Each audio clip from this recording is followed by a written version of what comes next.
কেমন রহমতের দরজা খুলে আল্লাহ জানেন তুই রাতের বেলা কি গুনাহ করেছো, হাতের দ্বারা কত গুনাহ করেছো, আল্লাহ সব জানেন। এরপরও আল্লাহ রহমতের দরজা বন্ধ করেন নাই। আল্লাহ তাআলা ফজরের সময় ডাক দিছেন, মুয়াজ্জিন ডাকো তো। বান্দাকে আমি দূরে ঠেলতে চাই না, কারণ আমি ওরে বড় আদর করে বানাইছি। আমি মানুষটারে এত মায়া করে বানাইছি, কোন প্রাণী এরকম আমার মায়ার নাই।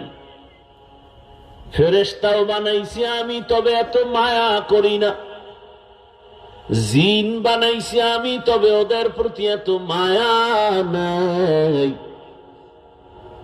দুর্বল মানুষটারে বানাইছি, সব মায়া সে দুর্বল মানুষের জন্য। ঘরের মধ্যে কত সন্তান, আমার ছেলে আছে মেয়ে আছে, বড় ছেলে বড় মেয়ে, কিন্তু একটা শিশু বাচ্চাও আছে আমার ঘরে। বাবারা খেয়াল করেন, সব মা সব বাবা এবং ভাই বোনের মায়া কিন্তু দুর্বল শিশুটার দিকে। ভাই বলে বোনকে, বাবুটারে দেখে রাখ। বোন বলে ভাইকে, এই শিশু বাচ্চা বাবুকে দেখে রাখ। মা যদি কোথাও যায় বলে ওরে দেখে রাখ, বাবায় যদি যায় দেখে রাখ। বা ভাই দূরের থেকে টেলিফোন করছে আম্মুর কাছে, সবার আগে খবর নেয় আমার বাবু কেমন আছে। আমগো বাবু, শিশু বাচ্চার খবর নেয় কেমন, বড় ওই বাচ্চাটা দুর্বল।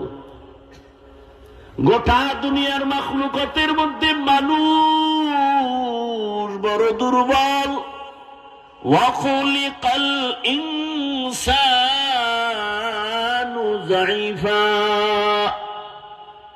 মানুষ এত দুর্বল, আর কোন প্রাণী দুর্বল নাই। কত দুর্বল, একটা মশার কাছেও মানুষ দুর্বল, একটা মাছির কাছেও মানুষ দুর্বল, একটা পিপিলিকার কাছেও আমরা বড় দুর্বল।